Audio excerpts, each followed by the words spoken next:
beautiful evening to you and welcome to Superscreen News at 6, broadcasting to you live from our studios in Lagos, Nigeria. I am Blessed Omonose. President Muhammadu Buhari will on Sunday depart Abuja to Lome, Republic of Togo, to participate in two meetings.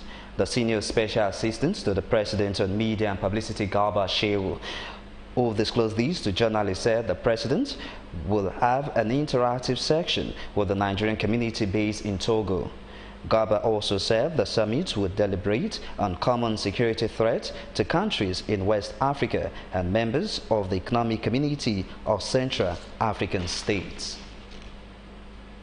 Away from that now, security expert has expressed sadness over the state of insurgency in Nigeria. These experts expressed their reservation at the American Society for Industrial Association, ASIS, in Lagos State. Our security correspondent Mike Osemeke now reports. At the annual American Society for Industrial Security, ASIS, African Security Conference, these experts, whom obviously are worried about Nigeria's state of insecurity, took turns to condemn the rising killings by Boko Haram insurgents and herdsmen in the country. We have several security issues in our region.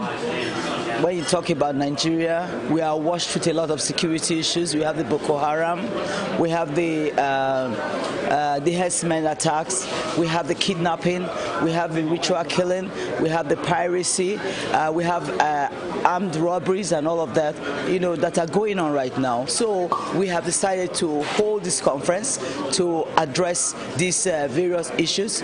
Economy cannot thrive in an insecure environment, and security cannot not also be ensured in a poor economic environment. So economy and security work together.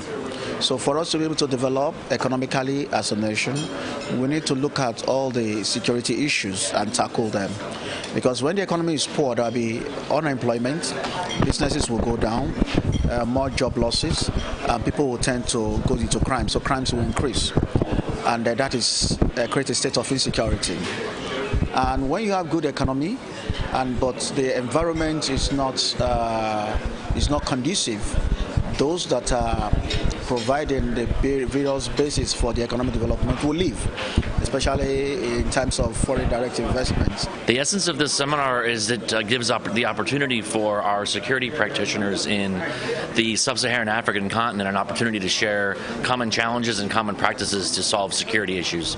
With the theme, Managing Complex Security Challenges in Africa, these experts were unanimous in their submission that government cannot do it alone, urging capable individuals to support government's efforts. The government of the day has been saying that they need help, and in the past they used to focus on foreign countries to provide solutions to the security challenges that we're having. I'm talking about of Nigeria and in this part of the world.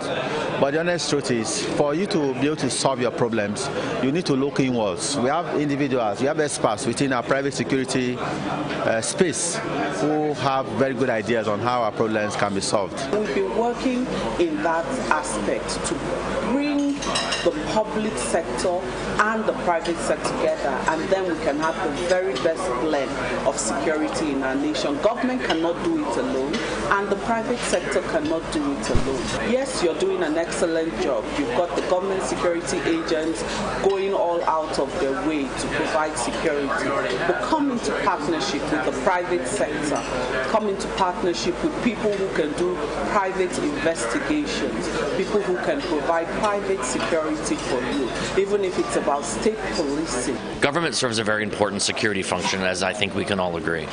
But it's equally important for governments to find ways to partner with private enterprise to augment aspects of security that often government can't cover all of. And so in many parts of the world, governments contract with and or consult with private industry, private consultants, private security guard companies, and so forth in order to advance the security of the country or the region in which they're living.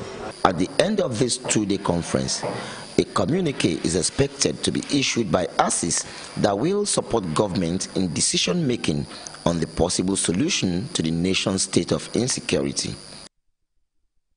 Talking security matters now, the Nigerian Army has effected a shake-up in its high command of Operation Lafia Doli and other top positions in the force. Director, Army Public Relations, Brigadier General Texas Chiku, who disclosed these in a statement, said Ahmed Diko was appointed the new theater commander of Operation Lafia Doli.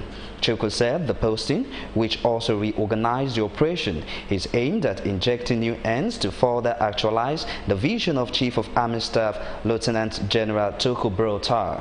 He also said the posting affected Principal Staff Officer both at the Defense and Army Headquarters as well as General Officer Commanding GOCS.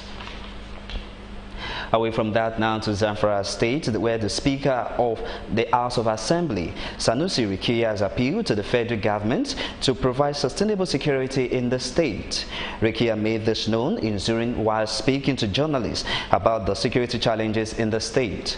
According to Rikia, they are in Zurich to deliver the state government message of relief materials to families of the victims of attacks in some communities in the area.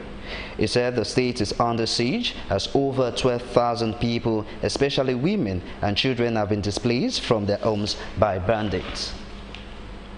And now talking politics, a parliamentary group in the House of Representatives have affirmed their support for President Muhammadu Buhari and the party's leadership in the wake of mass defection of some All Progressives Congress APC lawmakers to the People's Democratic Party PDP. The group spokesperson, Abdulmunin Jubrin, while addressing journalists in Abuja, affirmed their full support for Buhari. Jubrin maintained that the group, which cuts across party affiliation, is firm to make sure that President Buhari returns to power come 2019. We want to, against the background of what has happened in the last few days, we want to state very clearly that we will continue to stand with the President. We will continue to support him. We will continue to support his policies in the House of Representatives. And as I have continued to say repeatedly, we are working with the blessing of the leadership of the House of Representatives. We have the support of the Speaker and other members of the body of principal officers. And we also wish to commend the National Chairman, who has done a lot in the last few days to see that he unites the party and see that he stabilizes the party. And I can assure you that as of today, we are cruising at the highest altitude. And for your information, even a lot of members and senators that have decamped are working behind the scene to find their way back to the party. You will recall that several members of the APC at the National Assembly defected to the PDP and the African Democratic Party ADC. And still talking politics now, Majority Leader House of Representatives Femi Gbajabiamila with other lawmakers have asked the leadership of the All Progressive Congress APC to appreciate its loyal lawmakers by ensuring that the first-time members of the House get return tickets.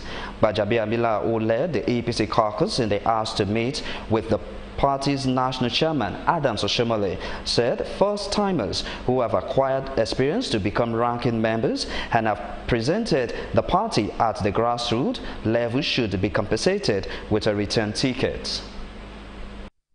Having said that, Mr. Chairman, I want to once again, our discussion 2 weeks ago at your place, not to rest, but to continue to fight for these members in front of you.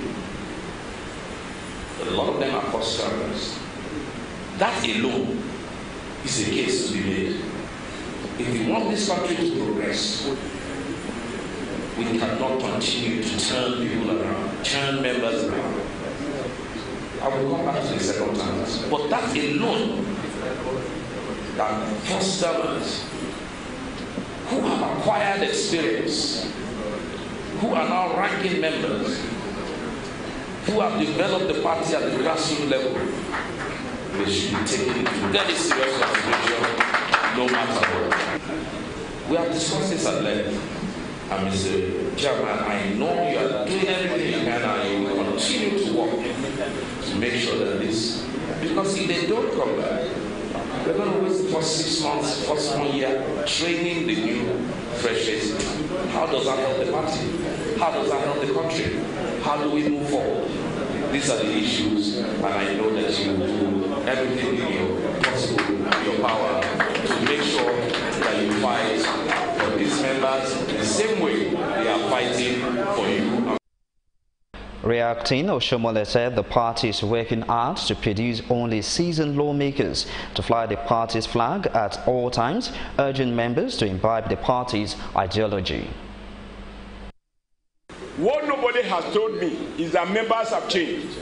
If that is the case, if the members are constant, it is they, not structures, that delivers votes.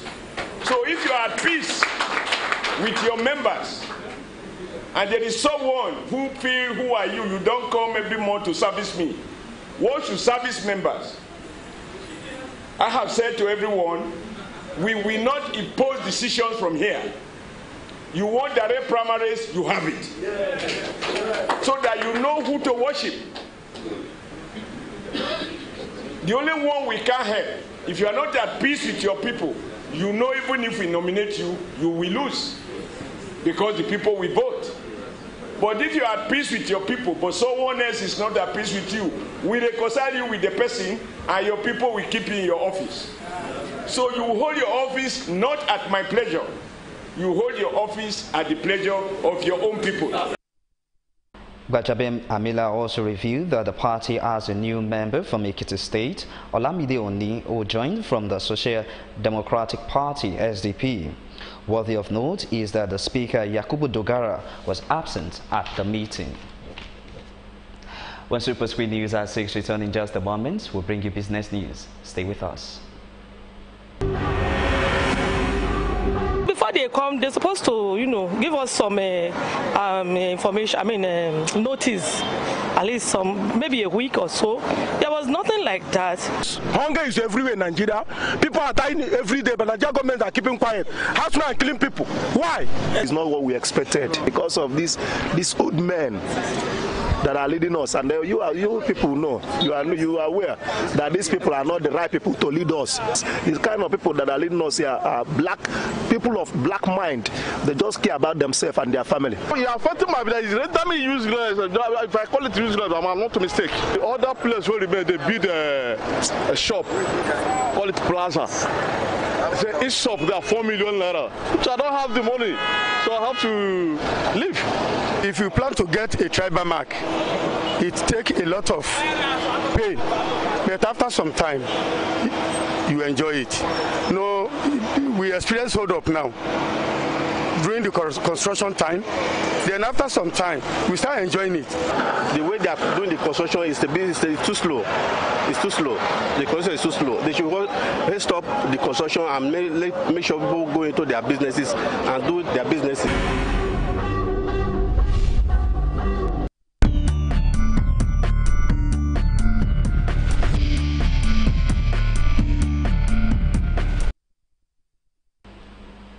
Glad to have you back, and now to the world of business. The Central Bank of Nigeria, CBN, has decried the growing abuse of the naira through squeezing, selling and spraying, and marching on foot while dancing at public functions, as well as ordained by some citizens. CBN Governor Godwin Emefiele, who disclosed this, said any culprit caught in the act would be liable to 6 months imprisonment or a fine of 50,000 naira or both, in accordance with the CBN Act of 2077. And still talking business now, the Vice President, Professor Yemi Osinbajo, and some state governors have met with the Google for Nigerian team at the Presidential Villa in Abuja. The Vice President, in his keynote address, said the federal government will work with the tech giants and other technology companies in the country to ensure that Nigerians have improved access to internet. According to him, this will enable citizens to benefit fully from the great power the internet offered them as creator and co-creators. The vice president also praised Google for its activities in the country, said he expects that the use of technology will play a key role in bettering the fortunes of Nigerian and African. Report says the federal government is set to inaugurate the use of a new template for calculating the operating surplus payable by government agencies and departments deemed as revenue-generating organizations.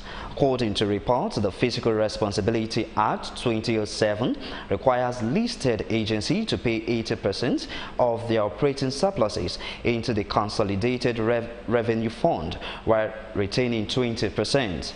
The operating surplus is made up of revenues occurring to government agencies above what they are approved to spend at the beginning of the budget year. And finally, on business, the Nigerian Export-Import Bank, NEXIM, has given approval for the disbursement of the sum of 225 billion naira to exporters in the non-oil sector.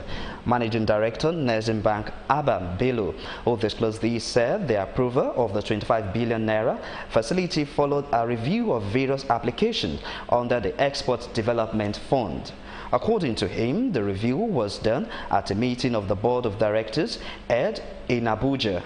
Bailey also said the 25 billion loan approved for non-oil exporters was expected to support about 15,000 direct and indirect jobs and facilitate foreign exchange inflow of about $100 million from non-oil sectors.